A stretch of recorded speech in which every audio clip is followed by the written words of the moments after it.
సంక్రాంతికి నగరవాసులు పెద్ద సంఖ్యలో సొంతూళ్లకు వెళ్తూ ఉండడంతో హైవే రోడ్లు, డాబా హోటళ్లు సందడిగా మారాయి. నల్గొండ జిల్లా కేతేపల్లి మండలం కొర్లపాడు టోల్గేట్ వద్ద వాహనాల రద్దీ పెరిగింది. దీంతో అధికారులు ఎక్కువ కౌంటర్లను తెరిచి వాహనదారులకు ఇబ్బందులు లేకుండా చూస్తున్నారు. విజయవాడ వైపునకు 8 గేట్లు, హైదరాబాద్ వైపుకు 7 గేట్లను ఓపెన్ చేసి ట్రాఫిక్ ను క్లియర్ చేస్తున్నారు.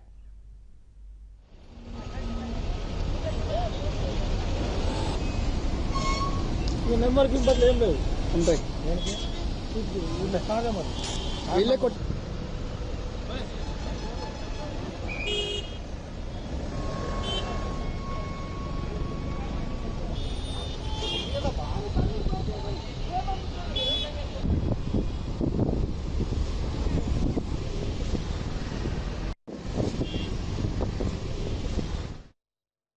సిద్దిపేట జిల్లా కొండపాక మండలం దుద్దేడ టోల్ ప్లాజా దగ్గర రద్దీ పెరిగింది. హైదరాబాద్ నుండి సిద్దిపేట, కరీంనగర్, పెద్దపల్లి, రామగుండం, మెట్పల్లి తదితర ప్రాంతాలకు వెళ్తున్న వాహనాలు భారీగా టోల్ ప్లాజా వద్దకు చేరుకుంటున్నాయి.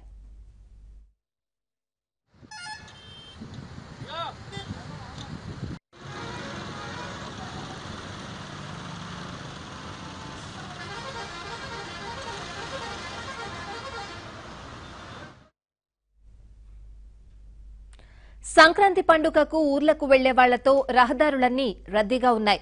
కేసర టోల్గేట్ వద్ద వాహనదారులకు ఇబ్బంది లేకుండా పోలీసులు, టోల్గేట్ సిబ్బంది చర్యలు తీసుకోవడంతో ట్రాఫిక్ తక్కువగా ఉంది. దీనిపై మరింత సమాచారం మా ప్రతినిధి శ్రీనివాస్ అందిస్తారు. సంక్రాంతి వచ్చిందంటే చాలు తప్పనిసరిగా హైదరాబాద్ లో మొత్తం కూడా సెలవు వాతావరణం స్పష్టంగా కనపడే పరిస్థితుంది. అయితే మొత్తంగా కేసర టోల్ గేట్ కి సంబంధించిన దాంట్లో చూస్తే ఈ పండగ నేపథ్యంలో వేల సంఖ్యలో వాహనాలు రద్దీ ఇక్కడ ఉండే అవకాశం ఉంది. ఇప్పటికే రాష్ట్ర ప్రభుత్వం కూడా అన్ని రకాల చర్యలు తీసుకుంది. ఇప్పటికే రవాణా శాఖ మంత్రి ఉన్నతాధికారులతో కూడా, రవాణా శాఖ ట్రాన్స్పోర్ట్ అధికారులతో కూడా ఇప్పటికే ప్రత్యేకంగా సమావేశం నిర్వహించి ఎట్టి పరిస్థితుల్లో కూడా టోల్ గేట్ల వద్ద రద్దీ ఉండకుండా కావాల్సినటువంటి అన్ని రకాల చర్యలు తీసుకోవడంతో పాటు టోల్ గేట్లలో కూడా అవసరమైతే ట్రాఫిక్ నియంత్రించేందుకు టోల్ గేట్లన్నీ కూడా ఫ్రీగా వదిలేయాలి, వాటిని టికెట్స్ వసూలు చేయడం వల్ల లేట్ అవుతుందని చెప్పేసి కూడా చెప్తున్న పరిస్థితుంది. మరి ప్రస్తుతం ఇక్కడ ఎస్ఐ గారు ఉన్నారు. సార్ చెప్పండి, ఇక్కడ టోల్ గేట్ల వద్ద ఎట్లాంటి చర్యలు చేపడతారు? ముందుగా అందరికీ సంక్రాంతి శుభాకాంక్షలు. సంక్రాంతి పండుగ జరుపుకునే నిమిత్తం ప్రయాణికులు వివిధ ప్రాంతాల నుంచి వారి స్వగ్రామానికి వెళ్ళిన నిమిత్తం ఈరోజు నిన్న నుంచి మాకు హెవీగా వెహికల్స్ వస్తున్నాయండి. దీని నిమిత్తం శ్రీ ఎస్పీ గారి ఆదేశాల మేరకు సిఐ గారు, నేను డిఎస్పీ గారు ప్రతి సంవత్సరం ట్రాఫిక్ వివిధ ఇబ్బంది పరిస్థితులను లాస్ట్ ఇయర్ ఇబ్బందులు గమనించి ఈ సంవత్సరం ఈ టోల్ గేట్ సిబ్బందితో మాట్లాడి ఎప్పుడు 5 లేన్స్ ఉండేయండి, ఈ సంవత్సరం 7 లేన్స్ ఏర్పాటు చేసాం. దాంతోపాటు మా ఉన్నతాధికారులను సంప్రదించి అదనపు పోలీసులు కూడా తీసుకున్నామండి. దానివల్ల ఎక్కడికక్కడే ట్రాఫిక్ ఇబ్బంది కాకుండా ఎప్పటికప్పుడు ఫ్రీ ఫ్లో ట్రాఫిక్ చేసుకుంటూ ట్రాఫిక్ ఎప్పుడు రెగ్యులేట్ చేస్తున్నామండి. టోల్ గేట్ సిబ్బంది కూడా ఇక్కడ ఉన్నారు. సార్ చెప్పండి, గతంలో ఎన్నడూ లేని విధంగా అంటే ఈ 2-3 రోజుల్లో భారీగా వాహనాలు వచ్చే పరిస్థితుంది. ఈ రోజు ఉదయం నుంచి భారీగా వాహనాలు పెరుగుతున్నాయి. ఇప్పటి వరకు ఎన్ని వాహనాలు వచ్చినాయి, ఎలాంటి మెజర్మెంట్స్ తీసుకున్నారు? ఇప్పటివరకు అండి అరౌండ్ 18,600 వెహికల్స్ పాస్ అయ్యాయండి మా టోల్ బాజీలో, ఇన్క్లూడింగ్ ఆల్. దీంట్లో మేజర్ అంటే 80% ఆఫ్ ద కార్స్ ఉన్నాయి మన దగ్గర. సో అందరూ మేమంటే ఎప్పుడూ లేని విధంగా ఈసారి మన పోలీసు వారి సహకారంతో, మీ పత్రికా మిత్రుల సహకారంతో కొంచెం అండర్స్టాండింగ్ 7 లేన్స్ పెట్టాం. 7 లేన్లు కూడా 2 ఫాస్టాగ్ మెయింటైన్ చేస్తున్నాం. సో ఏ చిన్న రోడ్ యూజర్ అయినా సరే ఎవరు ఇన్కంటెంట్ ఫీల్ కాకూడదని మన ఆకాంక్ష. సో అలానే అనుకున్నట్టు జరుగుతుంది. ఎక్కడ అంటే మిగతా వాళ్ళు మన ఆంధ్ర సోదరులు వస్తున్నారు కదా, వాళ్ళు చెప్తూ ఉన్నారు అంతా బాగుందండి, ఇక్కడ చక్కగా ఫాస్ట్గా క్లియర్ చేస్తున్నారని చెప్పి చెప్తున్నారండి. మాకు చాలా సంతోషం వేసింది. అదేవిధంగా వాళ్ళు కొద్దిగా రోడ్ సేఫ్టీ కొంచెం ప్రయారిటీ తీసుకుని, ఎందుకంటే మంచు కురుస్తుంది బాగా ఇక్కడ. సో ఆ రాత్రిపూట తర్వాత అర్లీ మార్నింగ్ టైమ్స్లో కొంచెం జాగ్రత్తగా రాగలిగితే అందరం పండుగ సంతోషంగా చేసుకోవచ్చు. అదండి, థ్యాంక్ యూ. అని కాదు సార్, ఇప్పుడు గతంతో పోలిస్తే ఇప్పుడు హెవీగా ఉంటున్నాయి. ఇంతకుముందే టికెటింగ్ సిస్టమ్ కంపల్సరిగా ఎలక్ట్రానిక్ ఈ టికెటింగ్ తీసుకునే వాళ్ళు కంపల్సరిగా నెంబర్ని కంప్యూటర్లో ఎంటర్ చేసిన తర్వాతే టికెట్ పాస్ అయ్యేది. ఇప్పుడు ఎలాంటివి చేస్తున్నారు? ఇప్పుడు హ్యాండిల్ మిషన్స్ ఉన్నాయి మా దగ్గర, అవి ఎక్స్ట్రా పెట్టాము అనమాట. 3 లేన్స్ ఎక్స్ట్రా పెట్టాము, దాంట్లో హ్యాండిల్స్ మిషన్ పెట్టాము. దాంట్లో ఇంకా ఫాస్ట్గా చేయొచ్చు. అందుకని చెప్పేసి మనము అట్ ఏ టైం 3 లేన్లో ఫాస్ట్గా తీసుకున్నాం ట్రాఫిక్. సో ఇది మనకు మేజర్ అడ్వాంటేజ్. అంటే ఈ 3 లైన్లు కొత్తగా ఏర్పాటు చేయడం వల్ల మనకు మేజర్గా మనం ట్రాఫిక్ డిస్పోజ్ చేయగలుగుతున్నాం. మొత్తం మీద కేసర్ టోల్ గేట్కి సంబంధించినటువంటిది చూస్తే మాత్రం తప్పనిసరిగా వెహికల్స్ కి సంబంధించి గతంతో పోలిస్తే భారీగా వెహికల్స్ పెరిగేటువంటి అవకాశం ఉందని చెప్తున్నారు. ఇప్పటికే దాదాపు 18,500కు పైగా ఇవన్నీ టోల్ గేట్ అన్ని వెహికల్స్ వెళ్ళిపోవడం జరిగిందని చెప్తున్నారు. మరోవైపు అందులో దాదాపు 80% ఎబో కార్లు ఉండడంతో కొంత ఈజీగా మూవ్ చేయడానికి గతంలో ఉన్నటువంటి 3-4 లైన్లు ఇప్పుడు 7 లైన్లుగా పెంచడం జరిగింది. ఆ లైన్స్ అన్నింటిలో కూడా వాళ్ళకి ఎవరికి ఏ ఇబ్బంది రాకుండా వెంటనే చర్యలు తీసుకోవడంతో పాటు మరోవైపు ముందు ఉన్నటువంటి టోల్ గేట్కి సంబంధించినటువంటి దాంట్లో కూడా అక్కడ ఎన్ని వెహికల్స్ ఏ టైంకి ఎలా రీచ్ అవుతున్నాయి, ఆ టోల్ గేట్ నుంచి ఈ టోల్ గేట్ దగ్గరకు రావడానికి ఎంత టైం తీసుకుంటుంది అనేటువంటి దాంట్లో కూడా టోల్ గేట్ సిబ్బంది ఎప్పటికప్పుడు సమాచారం తీసుకుంటున్నారు. మరోవైపు అన్ని రకాల టోల్ గేట్ల వద్ద కూడా రాష్ట్ర ప్రభుత్వం ఇప్పటికే చర్యలు తీసుకోవడం జరిగింది. సార్, మరోవైపు ముందాకే మంత్రి గారు కూడా స్పష్టంగా ఆదేశాలు జారీ చేశారని తెలిసింది. టోల్ గేట్ల అన్నింటిలో కూడా ఇప్పుడు ఈ ప్రయాణికులు కానీ ఈ ట్రాఫిక్ రద్దీ రీత్యా టోల్ ట్యాక్స్లు అన్ని కూడా రద్దు చేయమని ట్రాన్స్పోర్ట్ కమిషన్ కూడా ఆదేశించిన పరిస్థితి. మీకు అట్లాంటి సమాచారం వచ్చిందా? లేదండి, మాకు నేషనల్ హైవే అథారిటీ నుంచి ఎలాంటి సమాచారం రాలేదండి. ఇంకా తప్పనిసరిగా నేషనల్ హైవే అథారిటీ నుంచి స్టేట్ గవర్నమెంట్ నుంచి రావాలా? మీకు నేషనల్ హైవే అథారిటీ నుంచి రావాలండి.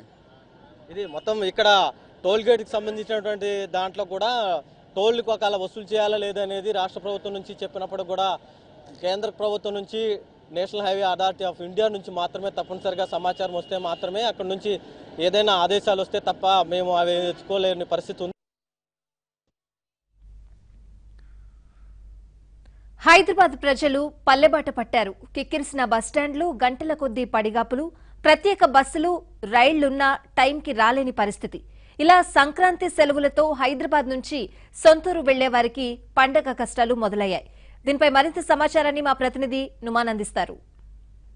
సంక్రాంతి సెలవులతో సొంతూళ్లకు వెళ్లే వారితో ప్రస్తుతం సికింద్రాబాద్ రైల్వే స్టేషన్ అంతా కూడా చాలా సందడిగా మారింది. ముఖ్యంగా చూసుకున్నట్లయితే ఏ ప్రాంతంకి వెళ్ళాలన్నా, దేశంలోని ఏ ప్రాంతంకి వెళ్ళాలన్నా ముఖ్యంగా సికింద్రాబాద్ రైల్వే స్టేషన్ కేంద్ర మార్గం కాబట్టి ఇక్కడ నుంచి అందరూ కూడా ప్రయాణం సాగిస్తుంటారు. ముఖ్యంగా ఆంధ్ర ప్రాంతానికి విశాఖపట్నం, అదేవిధంగా చూసుకున్నట్లయితే విజయవాడ, రాజమండ్రి, కర్నూలు, అనంతపురం ఇలా ప్రతి ప్రాంతానికి వెళ్ళడానికి ఇక్కడ నుంచే రైల్స్ ఉంటాయి కాబట్టి అందరూ కూడా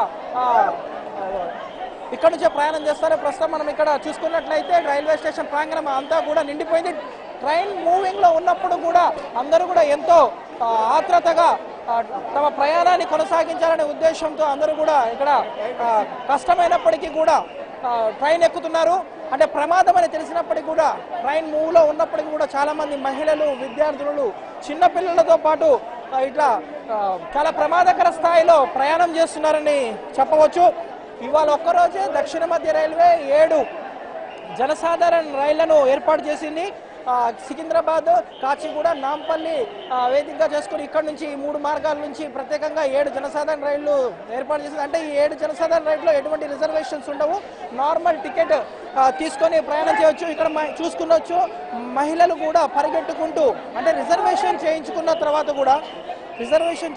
తర్వాత కూడా అవకాశం ఉన్నప్పటికీ కూడా ఎక్కడానికి వీలు లేకపోవడం, సామర్థ్యానికి మించి పెరిగిపోవడంతో మహిళలు చాలా ఇబ్బందులు పడుతూ ఇక్కడ ప్రయాణం చేస్తున్నటువంటి పరిస్థితి మనం చూసుకోవచ్చు. చాలా మంది ఇబ్బందులు పడుతున్నారు ప్రమాదకర స్థాయిలో, అంటే పడిపోవడానికి వీలుగా ఉండడంతో చాలా మంది ఇబ్బందులు పడుతున్నారని చెప్పవచ్చు, వేలాడుకుంటూ వెళ్తున్నారని చెప్పవచ్చు. అదేవిధంగా రైల్వే శాఖ అధికారులు ప్రయాణికుల రద్దీని తగ్గించడానికి చాలా వరకు ఏర్పాట్లు చేసినప్పటికీ అవి ఫలించకపోవడంతో అవస్థల నడుమ తమ సొంతూళ్లకు వెళ్లాల్సినటువంటి పరిస్థితి మనం చూసుకోవచ్చు. ఈ ప్రాంగణం అంతా కూడా చాలా ప్రయాణికులతో కిటకిటలాడుతుంది. మనం ఇక్కడ చూసుకోవచ్చు మహిళలు చాలా ఆయాసపడుతూ, ఏడుస్తూ ఎక్కాలి, తమ సొంతూరుకు వెళ్ళాలి, ఊర్లోనే పండగ జరుపుకోవాలి అనే ఉద్దేశంతో మహిళలందరూ కూడా ఇక్కడ వెయిట్ చేస్తున్నటువంటి సిచ్యువేషన్ మనం చూసుకోవచ్చు. ఇక్కడ చాలా మంది, ఇక్కడ గందరగోళమైనటువంటి వాతావరణం, ప్రయాణికుల మధ్య గలాట, ఘర్షణలు కూడా జరుగుతున్నాయి. వీటన్నిటిని నియంత్రించడానికి రైల్వే శాఖ అధికారులు చర్యలు తీసుకున్నప్పటికీ కూడా చాలా ఇబ్బందులు పడుతున్నారని చెప్పవచ్చు. లోపల ఉక్కిరి బిక్కిరి అవుతున్నారు, చాలా మంది ఆయాసపడుతూ వెళ్తున్నారు. ఇక్కడ చూసుకోవచ్చు, మనం దృశ్యాల్లో చూసుకోవచ్చు, అంతా కూడా లోపల చాలా ఇబ్బందికరమైనటువంటి వాతావరణం ఉంది. గాలి పీల్చడానికి కూడా చాలా ఇబ్బందిగా ఉందని చెప్పవచ్చు. అందరూ కూడా చాలా అవస్థల నడుమ తమ సొంతూళ్ళకు వెళ్తున్నారు. దాదాపు ఒక్కొక్కరికి 10 నుంచి 18 గంటల పాటు జర్నీ ఉంటుంది. వీడియో జర్నలిస్ట్ శ్రీకాంత్తో కలిసి నుమాన్, ఏబిఎన్ ఆంధ్రజ్యోతి, సికింద్రాబాద్ నుంచి.